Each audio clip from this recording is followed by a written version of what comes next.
Paragraphe 2, série de Fourier. Donc, on va définir les séries de Fourier. Donc, définition, on considère f fonction définie sur R périodique de période t. Donc, les séries de Fourier sont définies à partir de fonctions périodiques.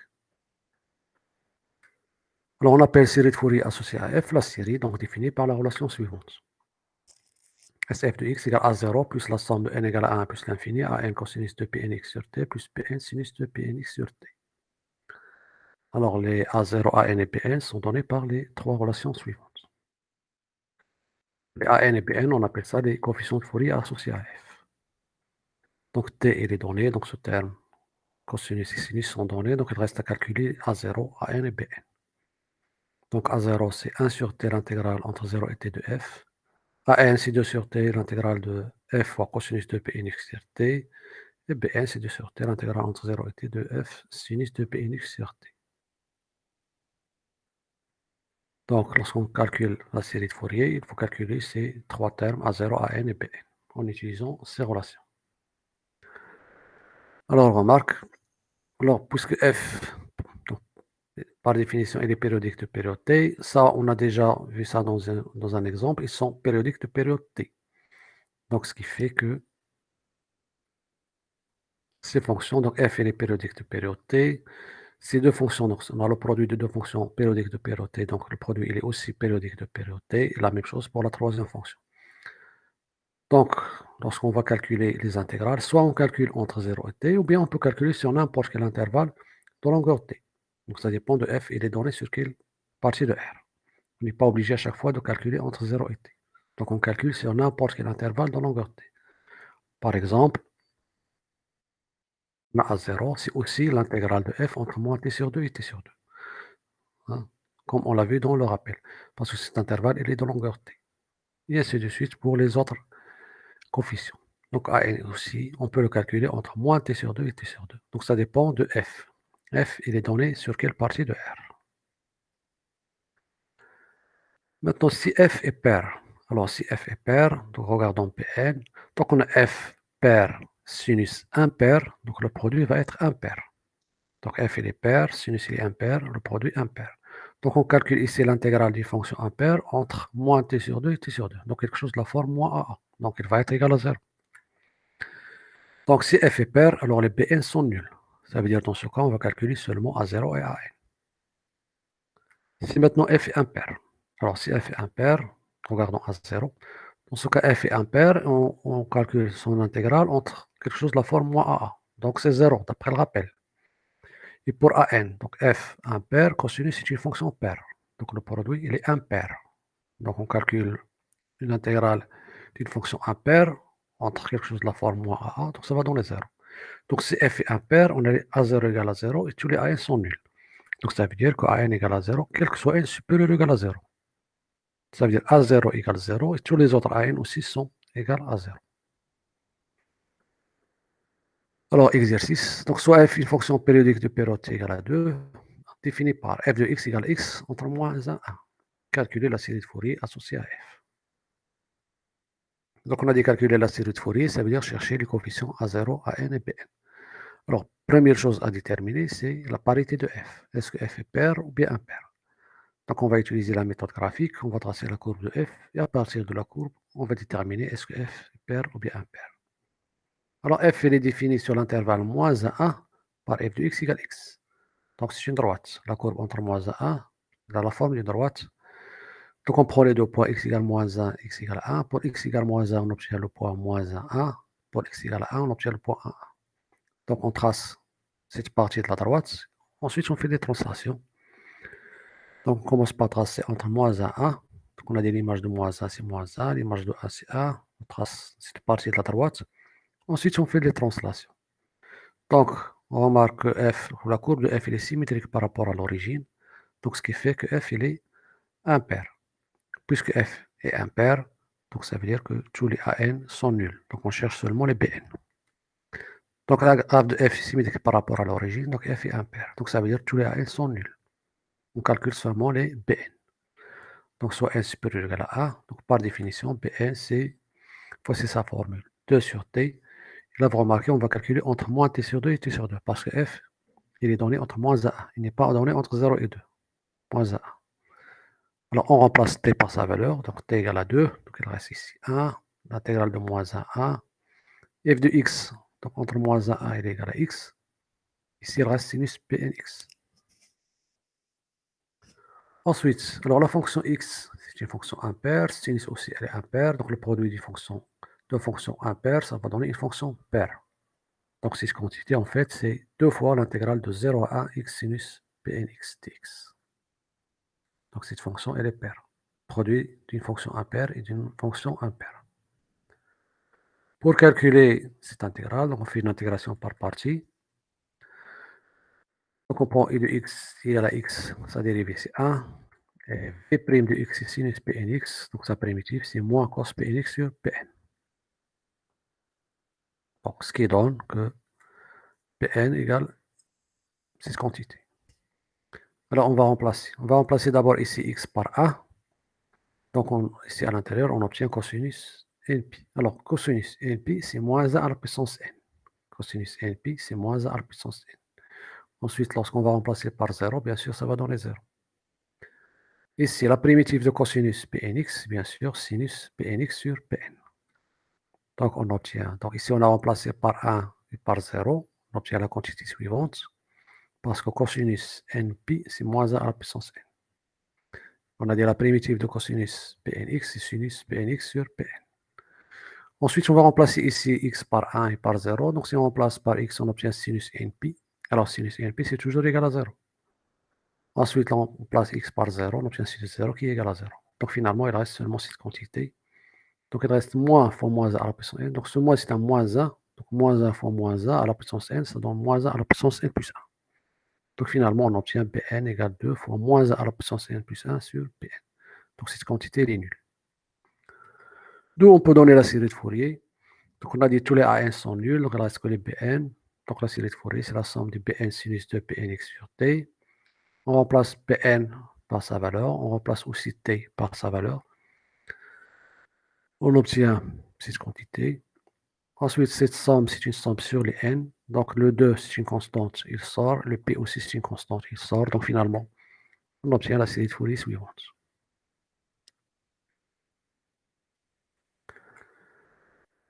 Alors, on marque soit n appartient à n. Là, on a utilisé dans le calcul d'exercice cosinus np, c'est moins 1 à la puissance n. On a aussi utilisé que sinus np, c'est toujours égal à 0. Alors, on a aussi ces deux relations. Maintenant, cosinus np sur 2. Cosinus np sur 2, ça dépend de la parité de n. Donc, n est égal à moins 1 à la puissance n sur 2 si n est pair, 0 si n est impair. Sinus np sur 2, c'est 0 lorsque n est pair, et moins 1 à la puissance n moins 1 sur 2 si n est impair.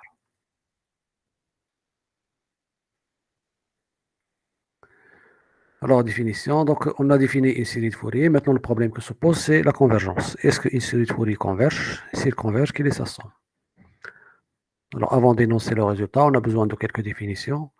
Donc, soit f, une fonction définie de l'intervalle AB vers R.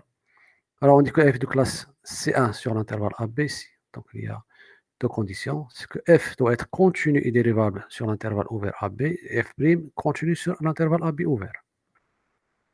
Donc, une fonction de classe C1 sur l'intervalle AB, deux conditions. La première, c'est que f est continu et dérivable sur AB et sa dérivée aussi, il est continu. Ensuite, les deux fonctions f et f' doivent admettre des dérivées, des limites à droite en A et à gauche en B. Donc, la limite de f en A+, et la limite de f' en A+, doivent exister. Et la limite de f' en B- doivent aussi exister. Donc, f et f' doivent admettre des dérivées à droite en A, à gauche en B.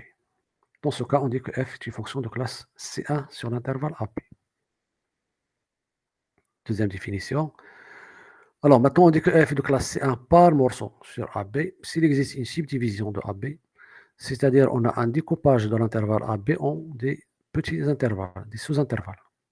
Donc, il existe une subdivision. Donc, une subdivision de l'intervalle AB, ça veut dire qu'on a coupé l'intervalle AB en de petits sous-intervalles. Donc, f il est de classe C1 maintenant par morceau. Si f est de classe C1 sur chaque sous-intervalle. Donc, f de classe C1 par morceau sur AB, si f de classe C1 par morceau sur les intervalles AX1, XA, X2 jusqu'au dernier, Xn-1, B. Ça veut dire qu'il est de classe C1 par morceau sur chaque sous-intervalle de l'intervalle AB. Dernière définition, donc soit f maintenant définie sur R, fonction définie de R vers R, une fonction. Alors on dit que f de classe C1 par morceau sur R, donc sur tout l'ensemble R, si f est de classe C1 par morceau sur chaque intervalle de la forme AB. Donc f est une fonction de classe C1 par morceau sur l'ensemble R, s'il est de classe C1 par morceau sur chaque intervalle AB, quel que soit A, quel que soit B avec A inférieur à B. Alors on peut énoncer maintenant le résultat, donc théorème de Dirichlet. Donc soit f est une fonction périodique et de classe C1 par morceau sur R. Dans ce cas, la série de Fourier associée à f est convergente et sa somme, donc voici la série de Fourier. Donc la somme, c'est f de x plus f de x moins sur 2, avec f de x plus, c'est la limite de f à droite en x, et f de x moins, c'est la limite de f à gauche en x. Donc si f est périodique de période t et de classe 1 par morceau sur R, alors la série de Fourier associée, c'est-à-dire cette série, elle est convergente, c'est-à-dire cette somme existe, elle est égale à cette quantité, f de x plus f de x moins sur 2. Alors, qu'est-ce qui arrive lorsque f est continu en x? Alors, si f est continu, on sait que dans ce cas, que la limite à droite égale la limite à gauche égale f de x. Si f est continu en x, alors sa limite à droite en x et à gauche en x existent, ils sont égales, et ils sont égales à f de x. Donc, on obtient ici f de x plus f de x sur 2, c'est-à-dire f de x. Alors, un dernier théorème dans le cours, égalité de Parseval.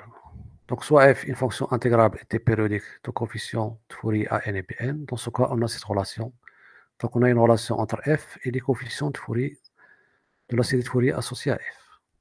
Donc, 2 sur t, l'intégrale de 0 à t f carré x égale 2 à 0 carré, somme a n carré plus bn carré. Donc, c'est une relation entre la fonction f et les coefficients de Fourier. Alors ici, on a l'intégrale de f entre 0 et t. Bien sûr, si f n'est pas donné sur 0 t, mais par exemple, on est sur moins t sur 2 sur t sur 2, alors pour calculer cette intégrale, bien sûr, on a cette égalité, parce que f carré, il est aussi périodique de période t. Alors, comme exercice, déterminer la série de Fourier associée à la fonction f définie de R vers R, 2π périodique, et tel que f de x égale la valeur absolue de x, lorsque x appartient à un intervalle moins pp. Ensuite, déduire ces deux sommes. Donc, on a une fonction f définie de R vers R, la période c'est 2π, et elle est donnée par f de x égale valeur absolue de x lorsque x appartient à l'intervalle moins pp. Donc, d'abord, il faut chercher la série de Fourier, ensuite, déduire ces deux sommes. Donc, première chose, on doit déterminer est-ce que la fonction est paire ou bien impaire. Donc, on va utiliser la méthode graphique. Donc, on trace sa courbe. Donc, on a f de x égale valeur absolue de x entre moins pi et pi. Donc, on va tracer f sur l'intervalle moins pi et pi. Donc, f de x égale valeur absolue de x. Ça veut dire qu'il est égal à x entre 0 et pi. F de x égale moins x lorsque x est négatif. Donc, voici la valeur absolue de x, la courbe de la fonction valeur absolue de x entre moins pi et pi. Donc, entre 0 et pi, f de x égale x. Et entre moins pi et 0, f de x égale moins x. Ensuite, on fait des translations. Donc la courbe, elle est symétrique par rapport à l'axe des y. Donc ça veut dire que la fonction est paire. Puisque la fonction est paire, donc ça veut dire que tous les bn sont nuls. Donc on calcule seulement les an. On commence par a0. Donc voici sa formule. On remplace donc t égale 2π. Ensuite f de x entre moins pi et pi, c'est la valeur absolue de x. Donc bien sûr ici on n'a pas travaillé entre l'intervalle 0 et t parce que f il est donné entre moins pi et pi. Il est donné entre moins t sur 2 t sur 2. Alors la valeur absolue de x est une fonction paire. Donc l'intégrale de moins pi à pi, en fait, c'est 2 fois l'intégrale de 0 à pi. Donc ça va donner 2 sur 2 pi, on simplifie les deux, reste 1 sur pi, l'intégrale de 0 à x. 0 à pi. Et entre 0 et pi, x est positif, donc sa valeur absolue égale x. Donc ce qui est dans la primitive de x, c'est x carré sur 2. On remplace. Finalement, on obtient p sur 2. Donc a0 égale p sur 2. Maintenant, on va calculer les autres n, les autres an. Donc on prend n supérieur ou égal à 1. Voici la formule, on remplace toujours t donc, par sa valeur. La même chose, puisque f est donné entre moins p et pi, donc on travaille entre moins t sur 2 et t sur 2. Alors on remplace, donc on obtient la quantité suivante. Donc t égale 2pi. Et entre moins pi et pi, f de x égale valeur absolue de x. Alors, ici, cosinus est une fonction paire. La valeur absolue de x aussi c'est une fonction paire, ce qui fait que le produit il est pair. Donc, cette intégrale, en fait, c'est 2 sur pi, l'intégrale de x cos x entre 0 et pi. Pour calculer la primitive, donc on fait une intégration par partie. De x égale x, sa dérivée c'est 1, v' de x c'est cos nx, donc sa primitive c'est sinus nx sur n. On remplace, on obtient la quantité suivante. Ensuite, si on remplace x par pi, donc ça va donner sinus npi qui est égal à 0. Ensuite, si on prend x égale à 0, c'est 0. Donc ça, c'est nul. Donc il reste seulement l'autre intégrale. Donc tout ça, c'est moins 2 sur np, l'intégrale de sinus nx. La primitive de sinus nx, c'est moins cos nx sur pi. Ensuite, on remplace. Alors, on a dit cosinus npi, c'est moins 1 à la puissance n. Cosinus 0, c'est 1.